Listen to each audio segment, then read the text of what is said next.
How you doing there? Welcome back to Babble on Talmud. Today we're studying Daf Yud, Daf 110 of Masechta Menachos. Friends, we have made it. The final Daf of Masechta Menachos. Very, very, very exciting times here at Babble on Talmud. Friends, the last Daf of Masechta Menachos is it's a great topic. Yesterday we had some stories there at the end with Beis Chonyo, so we kind of continue from that story. We are accompanied by the Jerusalem power washers.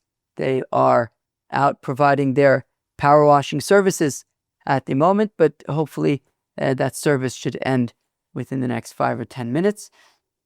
Hopefully. Anyways, so we are going to continue with the kind of continuation of the story from yesterday, and that'll kind of lead one Agadata woven into the next until we get to the final Mishnah of Masechta Menachos and the final Gemara of Masechta Menachos. So it should be a fun daf, and I think we should just jump in. Friends, we begin on Daf Kuf Tes Omid Beis, 2, 4, 5 lines from the bottom of Daf Kuf Tes Omid Beis at the 2 dots. Tanya, we learn in a Braise, Omer B'Shua ben Prachia, says Rabbi B'Shua ben Prachia, Batchila, Kol Omer Alei La, Ani Kofto V'Nosno Lifnei Ari, Ata Kol Omer Li Leired Mimena, Ani Matil Olav Kumkum Shel Chamet.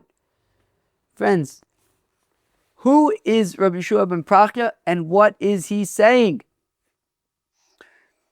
Friends, Rabbi Yeshua ben Prachia was one of the Zugis, one half of the second group pair of Zugis. Who were the Zugis? What were the Zugis? The Zugis were these pairs of these Nasi Av Bezdin pairs towards, I guess, maybe the second half of the second temple or something, but it kind of really got us ultimately till the end of Bayis Sheni, the last of the Zugis being Hillel and Shammai, and then already from the students of Hillel was already Rabbi Yochanan ben Zakkai, and kind of the Tanoim then followed. So who were the groups of Zugis, friends? Does anybody want to volunteer to say the Zugis? The Zugis were Rabbi Yossi ben Yoezer ish Treda and Yossi ben Yochanan ish Yerushalayim. They were the first pair. And then second pair is, like we see here, Rabbi Shua ben Prachia and Itai Arbeli, followed by Yehuda ben Tabai and Shimon ben Shotach, Shmai and Avtayon, and finally Hillel and Shammai. The Mishnah Masechta Megiga, the Mishnah Masechta Chagiga says that for each of these pairs, the first one was always the Nasi, and the second one was the Av Bezdin. So when you have Rabbi Yeshua ben Prachia and Itai Arbeli, Rabbi Yeshua ben Prachia was the Nasi. And what Rabbi Yeshua ben Prachia is saying, so let's read it again inside. So Tanya, Rabbi Yeshua ben Prachia, Batchila, initially before I was Nasi, Kol Omer Aleila, anybody would say to me, go, be Nasi, take on that position. Ani Kofto V'Nosnu Lifnei Ari. I was so adamantly against accepting that position, any position of authority and respect. I didn't need it. I was happy to just be, just be a simple yid learning in the Beis HaMedrash. I don't need to be Nasi. And anybody who would try to suggest it, I would want to tie him up and throw him before a lion. Pretty charif.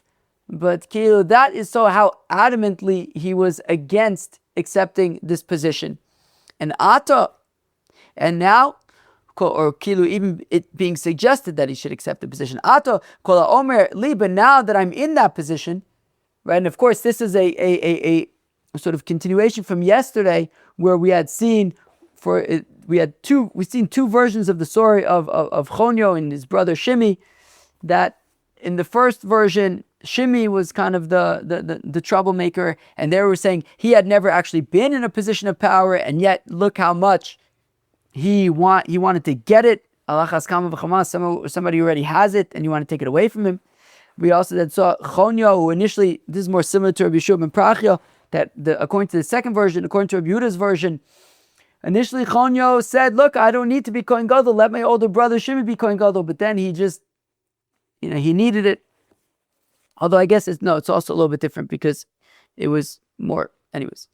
But now Rabbi Shua ben Prachya also is kind of on that theme of power and authority and the need for it and the desire for it. And it says Rabbi Shua ben Prachya, before I had any authority, before I was the Nasi, if you would have even suggested that I should be Nasi, I would have said you're nuts, and I would have done everything to keep you away from me. But now, where am I? It goes to Ari.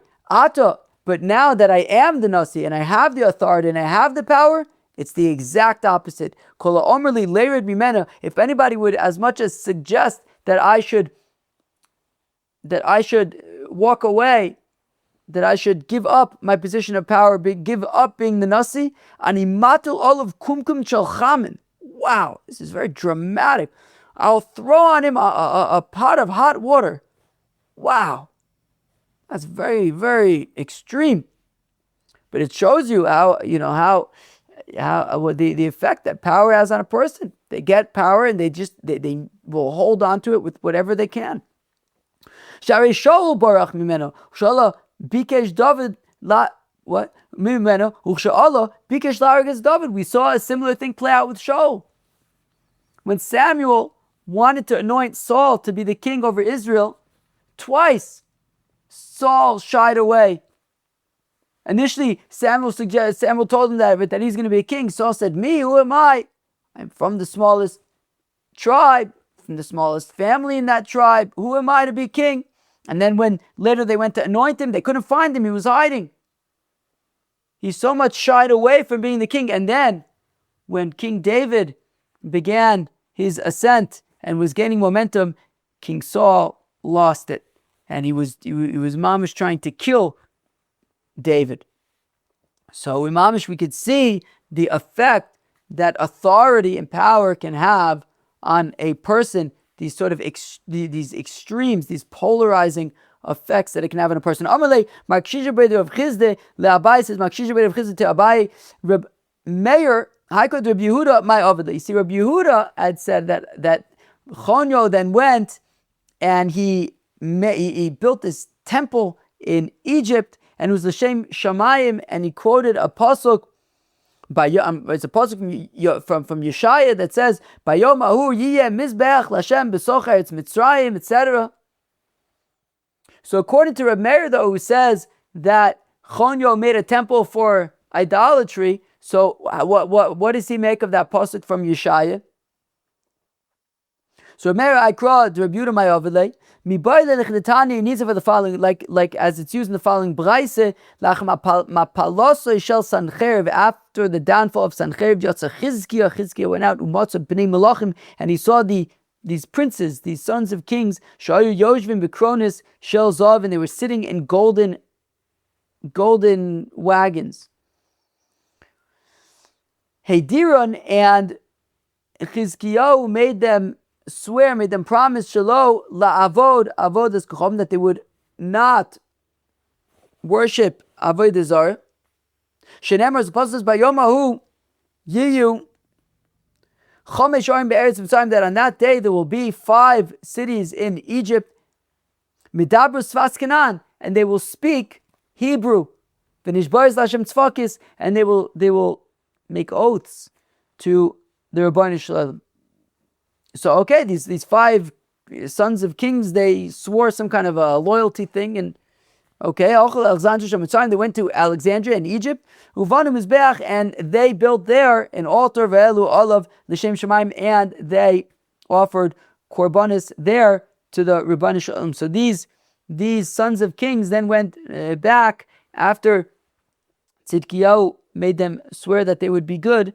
After Chizkiah made them swear that they would be good, and they made this temple for their Rebbeinu Shalom. Velo olav l'shem shamayim shnemar bayom hahu yiyeh mizbeach l'Hashem, as the pasuk says that on that day there will be an altar to the Rebbeinu Shalom b'soch eretz Mitzrayim in Egypt. Now the initial pasuk had said, that the first pasuk had said, Bayomu yeh chamish arim be'eretz Mitzrayim, that there'll be these 5 cities in Eretz in Mitzrayim that speak Hebrew, and then it says, Ira Heres Yomer Le'echos. One of them will be called the Ira Heres. What's the Ira Heres? Ira Heres Yomer Le'echos. One will be the Ira Heres. My Ira Heres. What is this? Yomer Le'echos. Kedim Rav Yosef. It's like Rav Yosef explains. Karta de Beis Shemesh. The Osid leMecharev is Amar. The Chadam Minhon. That one of the 5 cities is Beit Shemesh. I have friends in Beit Shemesh. I might be going to Beit Shemesh next week. It's a big deal. They try to get me to go out to Beit Shemesh every once in a while. I don't think it's ever worked. I have a friend who's been trying to get me to go to Beit Shemesh for like 15 years, I think. He's failed. But I might go on Tuesday. Anyways. So Lag Balmer, yeah, a friend of mine. Anyways. Okay. Akoponim. Haven't seen him in years. Supposedly we're good friends. I haven't seen him in I think the last time I saw him was 2 days before October 7th.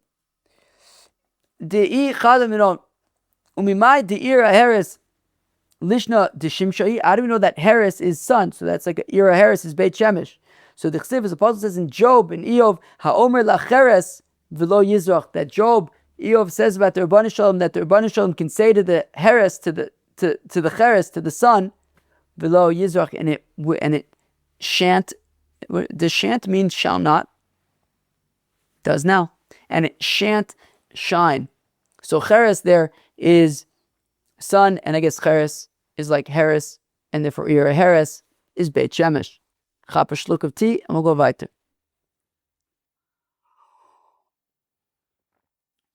My throat's been kind of dry again, but I haven't had a cough, which is amazing. I think it might be bizchut the tea.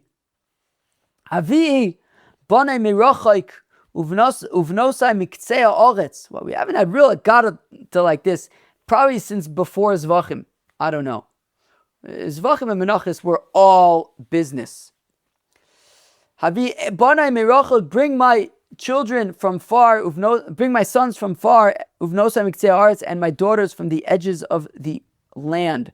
Havi bonai mirochaik, bring my sons from far. Amr Ravuna elu Galias shel Babble, if hopefully I'm explaining this correctly, that this is the exile of Babylon, that the Babylonians, Sachakol, were kind of the relatively more chilled out option. Like boys are more chilled out. Like me. I'm pretty chilled out. Right? Uvnosai miktzos haaretz, and my daughters from miktzei haaretz, from the edges of the land. Elu galios shel sha'ar aratzos, these are the exiles of the other lands. She'ein daiton yushavas alein kibanos. Then the other lands, that was a less chilled out exile. Like girls are less chilled out than boys. Not my claim. Omer Rab Abba bar Rav Yitzchak, Omer Rav Chizde, V'amila Omer Rav Yudah, Omer Rab Mitzur v'ad Kartigni, from Tzur until Kartigni. Makir and Es Yisrael, they recognize the Yidden, V'esavim Shebashamayim, and the Rabbeinu Shalom. Umitzur klapi Ma'ariv, but from Tzur westward, Kartigni klapi Mizrach, and from Kartigni eastward, Ein Makir and Es Yisrael, they do not recognize Israel, v'lo esavin shebashamayim, nor do they recognize the Rabbeinu Shalom. Eisvei Reb Shimi bar Chia le Rab. However, Reb Shimi bar Chia asked the kasha to his grandfather Rav. Right, Rav had a son Chia, and this was his son Shimi. So Reb Shimi bar Chia asked the kasha to his Zeta Rav.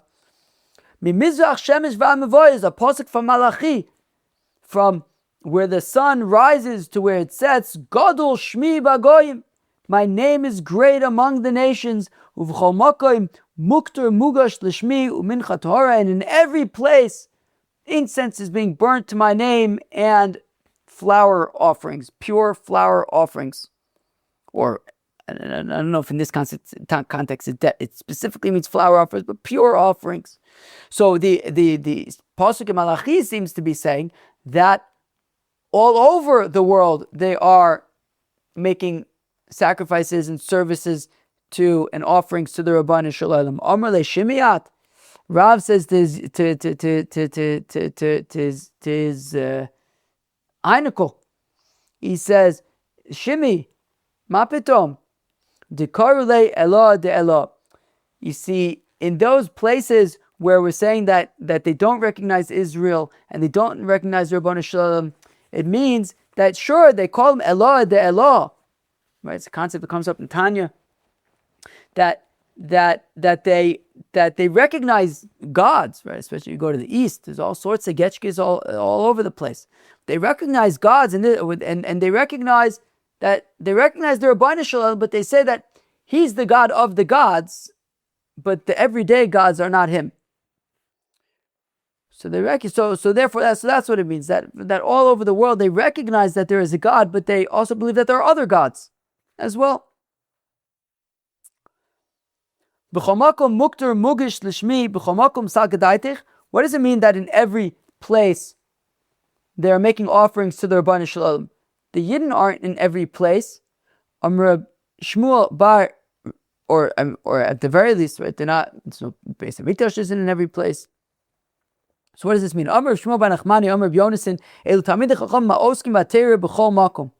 It means that wherever a Yid goes and he's oisek batera, wherever a Yid goes and he pops on Babble on Talmud for a few minutes, it's as though they're offering korbanis to me.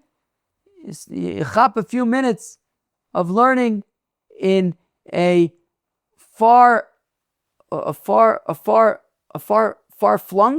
is that the word? A far flung place, and it is like you're offering a korban in that place to the Rabban Shalom. Umincha tahara, and a pure offering. Zalomed Torah b'Torah. This is a person who studies the Holy Torah in purity. What does that mean in purity? No say isha v'achar kach lo mitorah. First he gets married, and then he studies Torah. And friends, I know what you're thinking. Tosfos asked the kasha though. Tosfos says in Kiddushin, it's fakert, it's the opposite. It says, first go study Torah and then go get married. Because if you're married, Rechaim b'tzavor v'yasek b'Torah. So what do you say? They said, halon v'alu. Depends. So they said in Kiddushin, they said that, now I'm not recommending anything or whatever, but just in case we have any yentis in the bungalow colony on Shabbos afternoon over here, we're gonna do a hit case on somebody. So the Gemara Kiddushin, the Rambam says you should first learn and then get married. I mean, okay, I'm not getting into that sugya. Okay, but Tosfos does ask the kasha. There is the Gemara in Kiddushin, and I'm sure there's what to say about it. Let's go weiter. Shir Amalos, that the pasuk in Tehillim says, "Hine baruch es Hashem kol avdei Hashem." Bless God, the servants of God. Omdim b'veis Hashem baleilos. What does it mean? Omdim b'veis Hashem baleilos. The Beis Hamikdash is closed that night. There's no offerings at night. There's no offerings after the Talmud Shabbeinu Rabbaim. At night you have the menorah. The menorah is lit and it burns all night. You can have fats and limbs burning all night. But there's no new korbanis that are there's no avoda that's happening at night. So my baleilos. So what's the avoda that's happening at night? Amr B'Yechanan says, Rabbi Yechanan, Elu Talmidei Chacham ma'oskim b'Torah balayla. These are the Torah scholars who are toiling in Torah at night. Malalena kosim kilu oiskim ba'avoda. The pasuk views it as though they are doing the temple service. You study the Rabban Shalom's Torah at night, it's like you are doing temple service. The Olam Zos al Yisrael. This is a pasuk from Divrei Yomim. Shlomo HaMelech asks the king of Tzur for all sorts of high-end supplies and workers for the he explains that he's going to build the holy temple and we're going to offer sacrifices in the temple. It says La'olam Zosa Yisrael, and the Yidden always have this obligation to be offering sacrifices. The question is, yes, but what do we, nowadays, unfortunately, as far as I'm aware, we are not offering sacrifices. So what does that mean? So what does it mean that this obligation to offer sacrifices is always? Unfortunately, there hasn't always been a Beis Hamikdash. Amar Gidol Amarav says of Gidol Amarav Zemizbeach Banui Umichol Sara Gadol Omer Umakriv Olav Korban. Answers the Gemara that even now, even in the exile, there is an altar, there is a Mizbeach in Shamayim. And Michael, the angel Michael, offers korbanis on that altar in Shamayim, on that Mizbeach in Shamayim. That Michael, Sarah Gadol, is always offering korbanis, even during the exile, on the Mizbeach in Shamayim. Tosfos asks, what's he offering on the Mizbeach in Shamayim? He gives two answers. He quotes from the Ein Yaakov, Masechta Chagiga, that he offers the souls of the righteous. Don't ask me what that means. Nishmosein shel tzadikim, he's offering. Veish Misha Omer, kvasim shalesh. Sheep of fire, fiery sheep is what he's offering. And Tosfos then says something very interesting, friends. When you're going to daven Shemona Esrei, the next time you daven Shemona Esrei, and you say, Ve'isha Yisrael usvilosam, what are these burnt offerings? What are the Isha Yisrael that we're talking about? What korbanos are we offering right now? The korbanos that Michael Sarah Gadol is offering on the altar in Shamayim. Givaldig. Rabbi Yechanan Omer says, Rabbi Yechanan, Elu Tamidi Chachamim Ha'asukin B'Hilchos Avodah. These are the Torah scholars who are toiling in the halachas of the korbanos, like we are, like we've been toiling on for the past 7+ months. We have been toiling. It says though, Ki'ilu nivne mikdash bi'ameim. It's like the holy temple was built in their days. Amar Shlaki says, Zosa Torah la'ola lamincha la'chadas v'la'asham.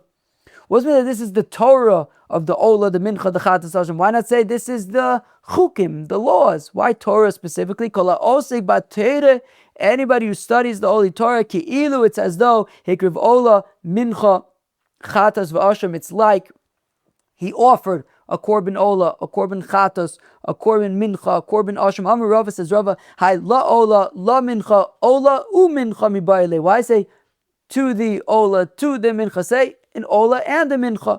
Ella Omarov says Rava kola oisig batere. Anybody studies Torah, einot tzarich. If you're studying Torah, you don't need lo Ola. It's instead of an Ola. It fills the place of a Korban Ola. V'lo Mincha and a Korban Mincha. V'lo Chatas v'lo Ashem. You study Torah, it's like you're offering Korbanis. Omer Rabbi Yitzchak my dechsiv. Zos Torahs hachatas, zos Torahs ha'asham, kol ha'oisek b'Torahs chatas kilu ikriv chatas. Anybody who learns about chatases, we learned about chatases. It's like we offered korban chatases. Kol ha'oisek b'Torahs asham kilu ikriv asham. Anybody who toils and studies about the asham, the guilt offering, it's as though he offered a guilt offering. And friends, we now arrive at the final Mishnah of Masechta Menachos. We learned this Mishnah at the very beginning of Masechta Menachos. When we had in the introduction to Masechta Menachos, I mentioned this Mishnah at the end of the introduction to Masechta Menachos. And here we go. It's a very beautiful Mishnah. I'm going to chap another shluck of tea and we will learn the last Mishnah of Masechta Menachos. Says the Mishnah v'chola oisek, no. Nemar ba'olas behema, by a korban ola of an animal, it says, Ishe reach nichayach. V'olas ha'of, by a bird ola, what does it say? Also, Ishe reach nichayach. Uvemincha, what does it say by a korban mincha? Also, same thing, Ishe reach nichayach. What's the point over here? Why do they all say the same thing? To say that they're all the same. Lo melach to say echad amarbe, whether like my friend Yosef Goodman was describing to me the other day, that a sheep can cost from 2,500 shekels and up. The sky's the limit. You want to get the most beautiful muhuradik sheep you can get. I mean, whether you're bringing mamish and 1,000,000 shekel sheep, or whether you're simply bringing an isaron of flour, uvilvad shichaven liboy lashamayim. So long as you have the right intention towards for the Rabbeinu Shalom. Says the Gemara, Amr Bzera, says there, Micro, what's the pasuk? Mesuka shnasa ovid. Sweet is the sleep of the ovid. Rashi says the ovid is a reference to one who brings a korban, and whether that korban is I think the drasha would be whether we're talking about a very expensive korban or whether a very modest korban, the sleep is equally sweet, knowing that you have offered a korban.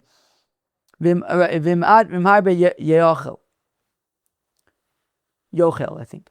From here, Birvos Atova Ravu Ochlea, that when you have a lot of korbanos, so there are lots of eaters, meaning a lot of kohanim are going to eat them. Uma kishon levaila, but what difference does it make to Rabbanan Shalom? Meaning, whether it's a big korban, a lot of korbanos, or a little korbanos, so if there's more korbanos, then the kohanim have more to eat. But to the Rabbanan Shalom, kilu, it's the principle that matters. It's the kavanah that matters. It's quality rather than quantity. Tani, we learn in the Brayso from Reb Shimon ben Azai, boy ure'ei, come and see, maksiv b'parshas korbanos, what is written by the korbanos. Shaloi nemer ben lo kel v'lo elokim ela Hashem.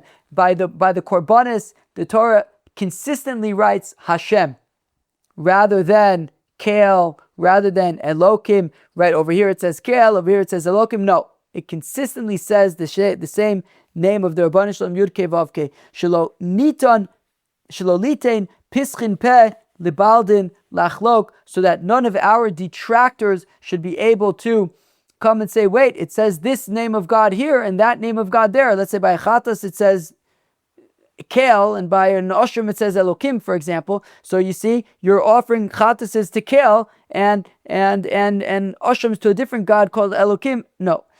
It says the same name of God by all of them to make it clear that all korbanos are all going to the Rabbanan Shalom. V'namar b'shor hagas isherech nichayach, and like we said in the Mishnah, that by a big gishmake groisa cow, it says reach nichayach. Uva'of adak, and by a kleine fagel, it says isherech nichayach. Same thing.